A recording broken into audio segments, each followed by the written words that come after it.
Good morning friends. Thermal engineering heat transfer MA 303 जो subject है जिसमें कि हम स्टीम कंडेंसर के बारे में स्टडी कर रहे हैं। आज हम types of steam condenser study करेंगे।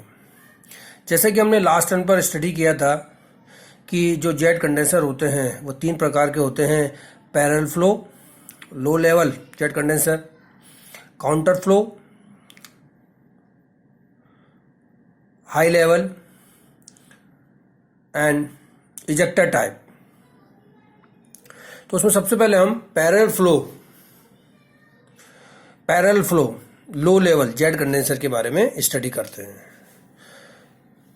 तो इसका हमने क्या किया, एक डायग्राम बनाया है। ये कंडेंसर की शेल बनाई है। इस कंडेंसर की शेल में एग्जॉस्ट स्टीम आ रही है फ्रॉम द टरबाइन से स्टीम आ रही है इस कंडेंसर के अंदर। और ये तो टरबाइन जो आ रही है, टरबाइन से जो स्टीम आ रही है वो किसके कांटेक्ट में आएगी? यहाँ पर कूलेंट वाटर के कांटेक्ट में आएगी, वो भी डायरेक्ट कांटेक्ट के अंदर आएगी क्योंकि ये जेट कंडेंसर है। तो कूलेंट वाटर के लिए हमने क्या प्रोविजन किया है कि कूलेंट जो पॉन्ड है वहां से वाटर क्या हो रहा है, प्रेशर डिफरेंस की वजह से ये जो स्प्रे हेडर है, ये जो हेडर है यहां तक आ रहा है और यहाँ जो नोजल्स लगी हुई है उसके थ्रू ये स्प्रे फॉर्म में यहाँ से बाहर निकल रहा है। तो जो पैरेलल फ्लो जेट कंडेंसर होता है उसके अंदर वैक्यूम जो होता है वो क्या होता है, इस तरह होता है कि feed water can come without pump from the cooling pond. इसके अंदर प्रेशर इतना कम होता है, ये वैक्यूम इतना होता है कि कूलेंट जो पॉन्ड है, कूलिंग जो पॉन्ड है वहां से जो वाटर है वो ड्यू टू प्रेशर डिफरेंस ही यहाँ पर क्या हो जाता है, इस हेडर तक आ जाता है और नोजल के थ्रू यहाँ क्या हो जाता है, स्प्रे फॉर्म में निकल जाता है। तो यहाँ से जो आने वाली टरबाइन से आने वाली जो स्टीम है, एग्जॉस्ट स्टीम है, वो क्या होती है, इस स्प्रे फॉर्म में से निकलने वाले वाटर के कॉन्टेक्ट के अंदर क्या हो जाती है, आ जाती है। और इसके नीचे स्प्रे फॉर्म के नीचे क्या लगा हुआ रहता है, एक बैफल प्लेट लगी रहती है। बैफल प्लेट क्या करती है, जो ये एग्जॉस्ट स्टीम आ रही है और जो वाटर स्प्रे फॉर्म में निकल रहा है इनकी प्रॉपर मिक्सिंग करती है। तो बैफल प्लेट क्या करती है, प्रॉपर मिक्सिंग करती है किस किस की, स्टीम और कूलिंग वाटर की। तो बैफल प्लेट का काम क्या हो गया कि टरबाइन की से आने वाली जो एग्जॉस्ट स्टीम और ये जो वाटर स्प्रे फॉर्म में निकल रहा है इसकी प्रॉपर मिक्सिंग ये कर देती है। तो एग्जॉस्ट स्टीम की डायरेक्शन भी यही है और स्प्रे जो निकल रहा है उसकी डायरेक्शन भी यही है। तो दोनों की डायरेक्शन क्या है, कॉमन है, इसलिए इसको अपन बोलते हैं पैरेलल फ्लो। तो स्टीम की डायरेक्शन भी डाउनवर्ड, कूलिंग वाटर की डायरेक्शन भी डाउनवर्ड, इसलिए अपन इसको क्या बोलते हैं, पैरेलल फ्लो। दोनों की डायरेक्शन हम जैसे जानते हैं कि अगर दो मीडियम की डायरेक्शन अगर एक ही है तो वो क्या होता है, पैरेलल फ्लो। तो इसमें स्टीम और कूलिंग वाटर दोनों की डायरेक्शन क्या है, सेम है, तो इसलिए ये पैरेलल फ्लो कहलाता है। तो दोनों की क्या हो जाती है, बैफल प्लेट की वजह से मिक्सिंग हो जाती है और स्टीम क्या हो जाती है, कंडेंस हो जाती है और यहाँ पर क्या हो जाता है, कंडेंसेट इकट्ठा हो जाता है। फिर इस कंडेंसेट को हम क्या करते हैं, एक्सटेंशन पंप की सहायता से बाहर निकाल लेते हैं और किस में भेज देते हैं, हॉट वेल के अंदर भेज देते हैं। तो हॉट वेल के अंदर क्या होता है, कंडेंसेट एक्सटेंशन जो पंप होता है वो कंडेंसेट को क्या करता है, एक्सट्रैक्ट करता है और किस में भेज देता है, हॉट वाल्व के अंदर भेज देता है। और अगर इसमें से कुछ ओवरफ्लो होता है तो वो कूलिंग पॉइंट के अंदर चला जाता है।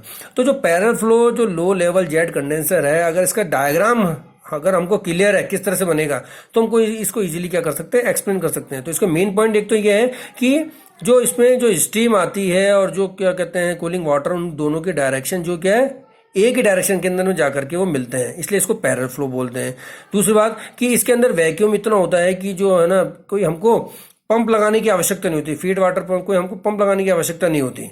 तो कूलिंग पॉइंट से वाटर क्या हो जाता है, स्वतः ही इसके अंदर आ जाता है और बैफल प्लेट की वजह से इसके अंदर इजीली क्या हो जाती है, मिक्सिंग हो जाती है और जो कंडेंसेट होता है वो नीचे इकट्ठा हो जाता है, उसको हम कंडेंसेट एक्सटेंशन पंप की सहायता से लेकर के किस में भेज देते हैं, हॉट वेल में भेज देते हैं। तो पैरेलल फ्लो जो जेट कंडेंसर होता है उसकी ये सारे डायग्राम अगर क्लियर है, मेन पॉइंट क्लियर है, तो हम इसको इजी क्या कर सकते हैं, एक्सप्लेन कर सकते हैं। इसके बाद में इसके बाद में है counter flow jet condenser, counter flow low level jet condenser.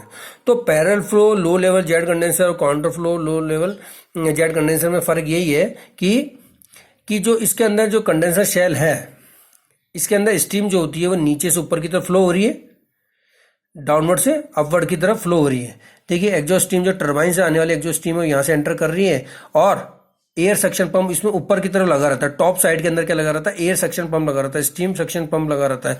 तो ये एग्जॉस्ट स्टीम क्या होती है, ऊपर की तरफ फ्लो होती है, और कूलिंग पॉइंट से जो आने वाला जो वाटर है वो हेडर तक आ रहा है, और नोजल के थ्रू क्या हो रहा है, स्प्रे हो रहा है, तो वो डाउनवर्ड डायरेक्शन के अंदर फ्लो हो रहा है।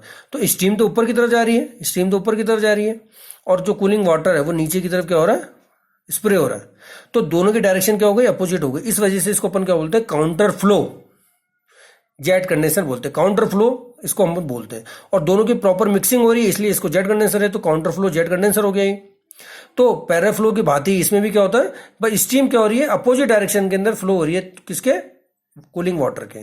तो इनकी क्या हो जाती है, मिक्सिंग हो जाती है। मिक्सिंग होकर के स्टीम क्या हो जाती है, कंडेंस हो जाती है, और कंडेंसेट यहाँ इकट्ठा हो जाता है। उसको हम एक्सटेंशन पंप की सहायता से क्या करते हैं, हॉट वेल के अंदर भेज देते हैं। और हॉट वेल के अंदर जो इकट्ठा पानी होता है उसको हम कहाँ भेज देते हैं, बॉयलर के अंदर भेज देते हैं। अगर इसके अंदर कुछ ओवरफ्लो है तो किसके अंदर आ जाता है, कूलिंग पॉइंट के अंदर आ जाता है। तो पैराफ्लो और काउंटर फ्लो जो जेट कंडेंसर है उसमें मेन डिफरेंस यही है कि जो पैराफ्लो के अंदर तो स्टीम और जो कूलिंग वाटर है वो सेम डायरेक्शन के अंदर मिक्सिंग होते हैं, जबकि काउंटर फ्लो के अंदर जो स्टीम और जो कूलिंग वाटर है वो अपोजिट डायरेक्शन के अंदर फ्लो करके क्या होते हैं, मिक्सड होते हैं। इसके बाद में next is the high level और बैरोमेट्रिक जेट कंडेंसर। तो हाई लेवल और बैरोमेट्रिक जेट कंडेंसर, तो इसका हमने क्या बनाया है, एक डायग्राम बनाया है। ये कंडेंसर क्या है, शेल है। इसके अंदर हमने डिफरेंट यहाँ पर क्या लगाई है, ये प्लेट्स लगाई हैं, this one this one this one. और यहाँ पर क्या हो रहा है, कूलिंग पॉइंट से क्या हो रहा है, कूलिंग पॉइंट से हमने क्या किया है, एक इंजेक्शन पंप के थ्रू वाटर यहाँ से ड्रॉ किया है, और यहाँ पर इसमें हमने क्या किया, कंडेंसर के अंदर भेजा है। और इस कंडेंसर शेल के अंदर एग्जॉस्ट स्टीम आ रही है डाउनवर्ड से, और वो क्या हो रही है, ऊपर की तरफ फ्लो हो रही है due to the air pump. Air pump क्या लगा दिया, जिसकी वजह से स्टीम क्या हो रही है, ऊपर की तरफ फ्लो हो रही है। तो स्टीम ऊपर की तरफ फ्लो हो रही है, और वाटर क्या हो रहा है, नीचे की तरफ आ रहा है। तो दोनों की डायरेक्शन एक तरह से अपोजिट हो गई है, और फिर क्या हो रही है, इनकी मिक्सिंग हो रही है, मिक्सिंग हो रही है। तो कूलिंग पॉइंट जो है, पहली बात तो हम ये बात कर रहे हैं किसकी, high level of barometric jet condenser की। तो इसको हाई लेवल क्यों कहा गया है, हाई लेवल इसलिए कहा गया है कि ये जो कंडेंसर की शेल जो होती है वो हॉट वेल से क्या होती है, काफी हाइट पर होती है, और अबाव होती है किससे, बैरोमेट्रिक हाइट से भी ज्यादा होती है। बैरोमेट्रिक हाइट कितनी बता रखी है, देखिए 10.363 मीटर, इतनी बैरोमेट्रिक हाइट है। बट इस बैरोमेट्रिक हाइट से भी ज्यादा हाइट पर क्या होती है, कंडेंसर शेल होती है, इसलिए इसको अपन क्या बोलते हैं, हाई लेवल और बैरोमेट्रिक जेट कंडेंसर बोलते हैं। तो कंडेंसर शेल की जो हाइट है अप्रोक्सीमेटली कितनी होती है, 12 मीटर होती है। वो ज्यादा है कितनी, बैरोमेट्रिक से।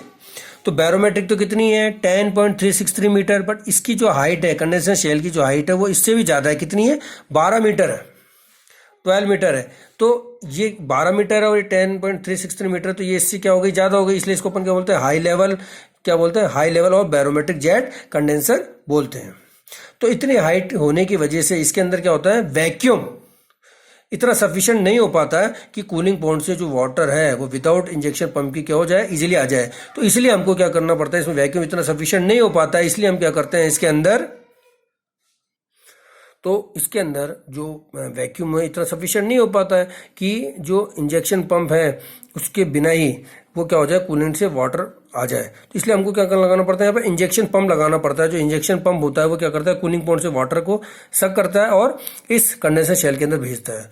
तो यहाँ पर क्या लगाती है, डिफरेंट प्लेट्स लगा दी जाती है। तो वाटर क्या होता है, इस प्लेट्स पे गिरता है, ठीक है, और एग्जॉस्ट स्टीम जो है ऊपर की तरफ क्या हो रही है, फ्लो हो रही है due to the air pump. तो स्टीम क्या होती है, इस वाटर की कांटेक्ट के अंदर आती है और कंडेंस होती है, और कंडेंसेट पहले इस प्लेट पे गिरता है, और जो रिमेनिंग जो होता है फिर वो नेक्स्ट प्लेट पे गिरता है, और जो इसका जो कंडेंसेट होता है वो नेक्स्ट प्लेट पे गिरता है। वो किस में हो जाता है, यहाँ कंडेंसेट यहाँ पर क्या हो जाता है, इकट्ठा हो जाता है। तो इसकी वजह से, इन प्लेट्स की वजह से क्या होती है, मिक्सिंग प्रॉपर हो जाती है, मिक्सिंग भी प्रॉपर हो जाती है, ठीक है। और चूंकि हाइट क्या होती है इसकी ज़्यादा होती है इस कंडेंसर की, तो यहाँ से जो वाटर जो होता है वो कहाँ पे आ जाता है, ड्यू टू ग्रेविटी की वजह से हॉट वेल के अंदर आ जाता है। तो इसके अंदर कोई एक्सटेंशन पंप नहीं लगाया जाता है, ठीक है। तो हाई लेवल और बैरोमेट्रिक जेट कंडेंसर, इसके अंदर कोई एक्सटेंशन पंप नहीं लगाया जाता है। तो हाई लेवल और बैरोमेट्रिक जेट कंडेंसर के बारे में अगर हम बताना चाहें तो हम सिंपल क्लियर बता सकते हैं कि जो कंडेंसर शेल होती है वो उसकी हाइट जो होती है वो क्या होती है, बैरोमेट्रिक से ज़्यादा होती है, बैरोमेट्रिक प्रेशर से भी ज़्यादा होती है। तो ये बैरोमेट्रिक कितनी है 10.363, तो इससे ज़्यादा कितनी 12 मीटर हाइट है, पहली बात। दूसरी बात, इसके अंदर इंजेक्शन पंप लगाया जाता है। क्यों? कि इसके अंदर वैक्यूम क्या होता है, इतना सफिशिएंट नहीं होता है कि वो नेचुरली वाटर इसके अंदर आ जाए, तो इसलिए हमको इंजेक्शन पंप इसके अंदर लगाया जाता है। तीसरा, इसकी हाइट क्या होती है, ज़्यादा होती है, बैरोमेट्रिक हाइट से ज़्यादा होती है, इसलिए इसके अंदर हमको एक्सटेंशन पंप लगाने की जरूरत नहीं है, जिससे कि वाटर ग्रेविटी की वजह से ही क्या हो जाता है, हॉट वेल के अंदर आ जाता है। तो टेल पाइप की लेंथ क्या होती है, इसके अंदर ज़्यादा होती है, जिससे कि वाटर ग्रेविटी की वजह से ही हॉट वेल के अंदर आ जाता है। और चौथा ये कि ये इसमें डायरेक्ट मिक्सिंग हो रही है, तो इसलिए क्या है, ये जेट कंडेंसर है। तो स्टीम जो हो रही है वो ऊपर की तरफ फ्लो हो रही है और वाटर क्या हो रहा है, नीचे की तरह आ रहा है, और इन प्लेट्स की वजह से क्या हो रही है, प्रॉपर मिक्सिंग हो रही है और कंडेंसर यहाँ इकट्ठा हो रहा है और ग्रेविटी की वजह से इसके अंदर जा रहा है। तो this is the high level of barometric jet type condenser. Next is the ejector type jet condenser. तो ये भी क्या है, जेट कंडेंसर का एक टाइप है, दैट इज इजेक्टर टाइप। तो इजेक्टर टाइप जेट कंडेंसर के अंदर अगर हम देखें तो ये क्या होती है, एक होलो बॉडी होती है। इसके अंदर होलो बॉडी के अंदर क्या होती है, एक नोजल्स होलो ट्रंकेटेड कॉन्स टाइप से शेप बनी होती है अंदर। तो कूलेंट वाटर क्या होता है, इस होलो बॉडी के अंदर आता है, जिसमें कि ये होलो ट्रंकेटेड कौन से क्या होता है, पास होता है। तो जब ये होलो ट्रंकेटेड कौन से पास होता है तो हम देखें इसके अंदर, तो इसका एरिया क्या होता है, इधर से कम होता है होलो ट्रंकेटेड कौन का, जिसकी वजह से इसका प्रेशर क्या हो जाता है, कम हो जाता है, और वेलोसिटी क्या हो जाती है, बढ़ जाती है। तो कूलिंग कोल्ड वाटर जो आ रहा है उसकी वेलोसिटी क्या हो जाती है, बढ़ जाती है, और प्रेशर क्या हो जाता है, कम हो जाता है। इस हाई कम प्रेशर की वजह से जो टर्बाइन से आने वाली जो एग्जॉस्ट स्टीम है वो क्या हो जाती है, नॉन रिटर्निंग वाल्व के थ्रू इसके अंदर क्या कर जाती है, एंटर कर जाती है। तो शेप जैसी है इसकी, कैसी है, नोजल टाइप से शेप है, जिसकी वजह से प्रेशर ड्रॉप हो जाता है। प्रेशर ड्रॉप की वजह से एग्जॉस्ट स्टीम जो होती है टरबाइन से निकलने वाली, वो इसके अंदर एंटर कर जाती है, और जो कोल्ड वाटर यहाँ आ रहा है जिसकी वेलोसिटी बढ़ चुकी है उसमें क्या हो जाती है, मिक्स हो जाती है। तो ट्रंकेट कोड की एक सीरीज बनी होती है। तो इन ट्रंकेटेड कोन की सीरीज की वजह से जो कोल्ड वाटर है और एग्जॉस्ट स्टीम है उनकी क्या हो जाती है, प्रॉपर मिक्सिंग हो जाती है, और कंडेंस क्या हो जाती है, स्टीम क्या हो जाती है, कंडेंस हो जाती है। स्टीम कंडेंस होने के बाद में जो कंडेंसेट है उसके आगे पाथ में क्या मिलता है, एक शेप, अनोदर शेप मिलती है, that is a diverging cone shape मिलती है। ठीक है, इस डाइवर्जिंग कॉन शेप ये क्या होती है, इस पूरे होलो पार्ट के अंदर ही होती है। तो डाइवर्जिंग कॉन शेप की वजह से क्या हो जाती है, उसको प्रेशर क्या हो जाता है, वापस बढ़ जाता है। जब प्रेशर बढ़ जाएगा तो कंडेंसेट इसमें से क्या हो जाएगा, पास हो जाएगा। तो ये वैसे तो क्या हो जाती है, एक सिंपल कंस्ट्रक्शन होती है। Simple construction ejector type jet condenser की एक सिंपल कंस्ट्रक्शन है, जिसमें कि एक होलो शेप के अंदर ही क्या होती है, ट्रंकेटेड कॉन शेप्स होती है, जिसकी वजह से कोल्ड वाटर की तो वेलोसिटी बढ़ जाती है, और प्रेशर कम होने की वजह से स्टीम क्या हो जाती है, इसके अंदर एंटर कर जाती है, दोनों मिक्स हो जाते हैं, कंडेंस हो जाती है स्टीम, और डाइवर्जन कॉन की वजह से स्टीम वापस प्रेशर बढ़ने की वजह से वापस निकल जाती है। तो इसकी इनिशियल कॉस्ट वैसे क्या है, कम है। और दूसरा अनदर पॉइंट ये है कि इसमें वैक्यूम भी क्या होता है, लो होता है, इस वजह से इसको स्मॉल कैपेसिटी प्लांट के अंदर क्या किया जाता है, यूटिलाइज किया जाता है। तो इसके जनरल पॉइंट्स है कि भाई सिंपल कंस्ट्रक्शन है, इनिशियल कॉस्ट लो है, वैक्यूम लो है, और स्मॉल कैपेसिटी प्लांट के अंदर क्या किया जाता है, इसको यूज़ किया जाता है। तो ये हो गया इजेक्टिव टाइप ऑफ जेट कंडेंसर। तो हमने जेट कंडेंसर के टाइप्स पढ़े। पैरेलल टाइप जेट कंडेंसर, जिसको कि लो लेवल जेट कंडेंसर बोला हमने, इसके अंदर हमने counter flow low level jet condenser पढ़ा। इसके अंदर हमने हाई लेवल और बैरोमेट्रिक टाइप जेट कंडेंसर पढ़ा। इसके बाद में हमने इजेक्टर टाइप जेट कंडेंसर पढ़ा। तो जितने भी हमने जेट कंडेंसर पढ़े हैं, अगर इसकी हमको ड्राइंग क्लियर है और बेसिक पॉइंट्स क्लियर है तो हम इजीली ड्राइंग बना सकते हैं और उसको इजीली क्या कर सकते हैं, एक्सप्लेन कर सकते हैं। तो थ्योरेटिकल एग्जाम के अंदर अगर कोई क्वेश्चन आता है कि टाइप ऑफ जेट कंडेंसर को समझाइए, या ऑब्जेक्टिव के अंदर कुछ क्वेश्चन आते हैं कि किसमें एक्सटेंशन पंप है, किसमें नहीं है, तो हम इजीली पॉइंट को क्या कर सकते हैं, गेन कर सकते हैं। नेक्स्ट टर्न पर हम सरफेस कंडेंसर के बारे में स्टडी करेंगे। Thank you.